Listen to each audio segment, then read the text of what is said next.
Hello, builders. Welcome to the Builderall booking overview. I am Jackie de Klerk, your success coach, and in the next few minutes, I am going to give you a quick overview on what you can achieve with the Builderall booking tool.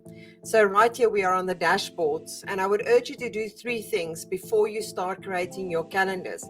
The very first is to set up your hosts. So let's go into the host area. This is the area where you are going to add unlimited amount of people that are going to partake inside of your calendars. Now you can see you can just click on new host, or you can click on this little button right here and you would be able to delete that host, especially if the person is no longer working on that calendar. Next to it underneath is integrations. Integrations is important because this is where you are going to create that automated links that people will receive, such as the Google Meet or your Zoom link, or get them to be added to your calendar. And you would also see that there is other things that's already been connected by default, which is our Builderall Builder, Mailing Boss, their messaging app, Super Checkout, Social Proof, as well as the WhatsApp tool called Builderall Zap. Now to add another integration, you're just going to click on create a new integration where you will have the ability to connect to Zoom as well as Google Meet. In this case, you can see I've already connected the Google Calendar. Now to delete that, you're just going to literally click on the little dustbin. Below that is the settings area. This is the settings of your whole calendar as a whole. You would be able to choose between the date and hours of what your time zone is that you are operating in, the type of format for your calendar, and also which day of the week you are starting working on. Then there is a notification area on how you want to be notified when a booking has been made or cancelled inside of the booking app. And this is the area where you are going to complete all of that information. Last but not least, this is the general area right here. You can change the booking's default link that is right here at the top.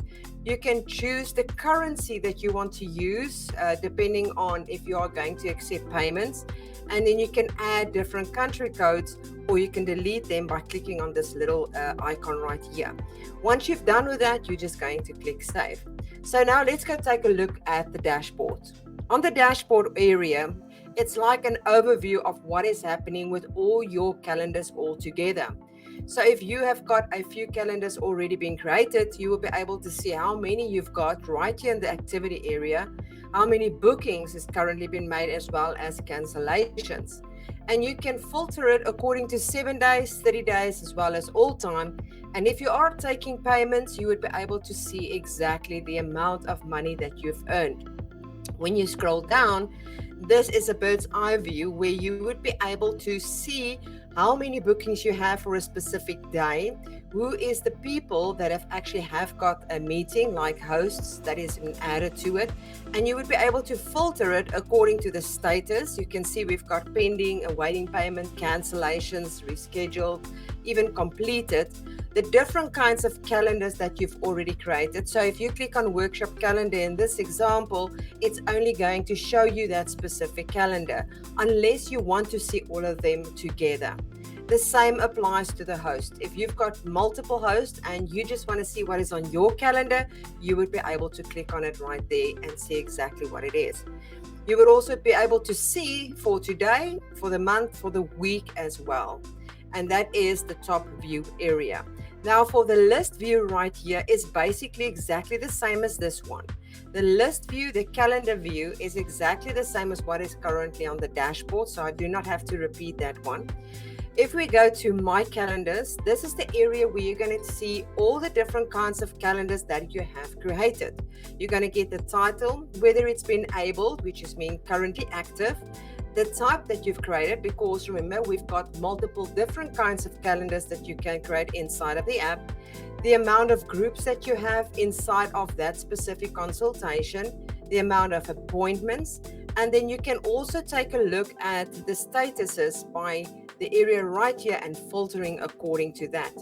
If you click on the edit button, this is where you would be able to edit whatever is inside of your calendar. So let's just go back to my calendars right here. Next to it is 3 little dots where you would be able to embed it, which means is you can have this on side of your Builderall webpage. or you can have it inside of another platform. If you are going to have it inside of our Builderall website builder, you don't need the web code because we've got an element that you just drag and drop. But if you want to add this on any other type of website outside of our platform, you would be able to grab this embed code and embed it onto that website. You can also duplicate it. Sometimes you don't want to do the same thing over and over. You can just duplicate it and then edit it and make some minor changes so that your calendar to save you some time. You can also transfer it to anybody else that has got an active Builderall account, and that is by just clicking on this button. You can also share your schedule with somebody else so that they can have access to the same calendar. Customizing just means that you can change the calendar to your look and feel of your brand and your business. And you can also see how many consultations was made by clicking on this view subscriber.